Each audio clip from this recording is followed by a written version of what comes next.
अस्सलाम वालेकुम दोस्तों, मेरा नाम अली असगर है। मैं आज आपको कॉटन के बारे में, जो कपास की फसल है, उसके बारे में बताऊंगा, क्योंकि कपास की फसल हमारे मुल्क की मईशत की बहुत अहम फसल है और ये रीढ़ की हड्डी का किरदार अदा करती है। कपास की फसल में बहुत लोग बहुत कम एवरेज उठाते हैं। उसकी बहुत सी रीजंस है जिसके बारे में आपको बताऊंगा कि शुरुआती जो 10 मन है वो हम क्यों कम उठाते हैं, कि क्या वजह है जिसकी वजह से हम जो है वो इतनी मेहनत करने के बाद, इतनी खुराक डालने के बाद, इतना खर्चा करने के बाद भी बहुत कम एवरेज उठाते हैं।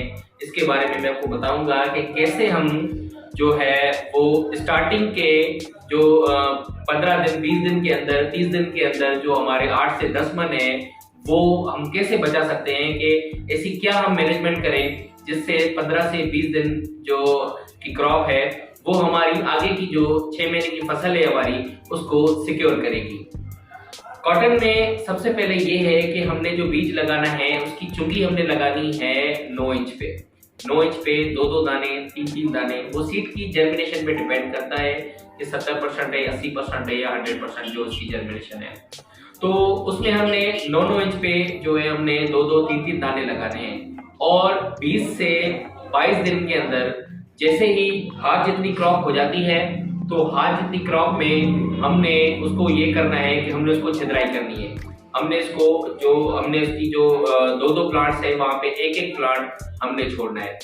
इससे ये फायदा होता है कि वैसे अगर हम 2-2, 3-3, 4-4 प्लांट्स अगर साथ छोड़ेंगे तो उसमें ये मसला आता है कि वो चारों के चारों जो है ना वो झाड़ नहीं मारेंगे। चारों के चार जो है वो ऐसे ही बड़े होंगे और जो क्रॉप की कैनोपी है वो कैनोपी नहीं बनती, शक्ल नहीं बनती। आप देखेंगे कि अगर आप 20 से 22 दिन के अंदर अगर आप छिद्राई करते हैं तो उस प्लांट की जो कैनोपी है वो दरख्त नुमा बन जाती है, वो अच्छी तरह से झाड़ मारता है और झाड़ मारने की वजह से उसकी जो झाड़ मारने की कैपेसिटी बढ़ जाती है। और स्टार्टिंग के जो झाड़ आप देखें कि शुरू की जो टिलर्स निकलते हैं, शुरू की जो शाखें निकलती है, उन शाखों के ऊपर जो क्रॉप हमारी एक बेहतरीन पैदावार देती है और शुरू के 8 से 10 मन हमारे सिक्योर हो जाते हैं।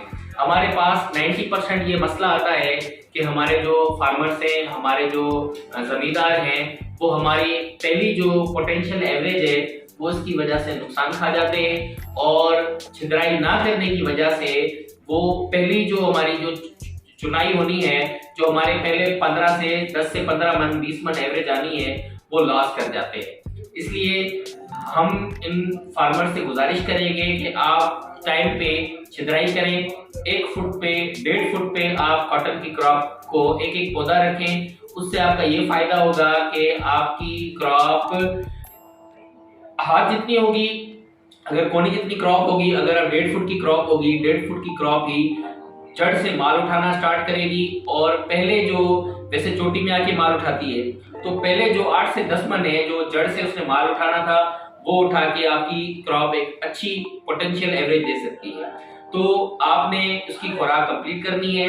डीएपी आपने इसमें तर पे डालनी है और यूरिया जो है इसको तीसरे पानी पे हमने यूरिया या बोरेक जिंक उसके साथ मिला के देनी है। उसके बाद हर पानी पे, हर दूसरे पानी पे हमने उसको यूरिया या नाइट्रेट हमने इस पे यूज करनी है।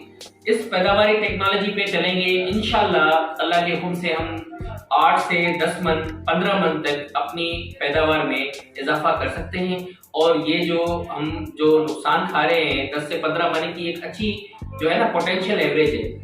तो हम इंशाल्लाह आपके लिए कोई भी इसमें अगर कोई प्रॉब्लम आती है, कोई भी मसला आता है या कोई भी आपको इंफॉर्मेशन नीडेड हो, आप हमारे चैनल को सब्सक्राइब करें और कमेंट में हमें लिखें कि आपकी फसल में क्या मसला आता है।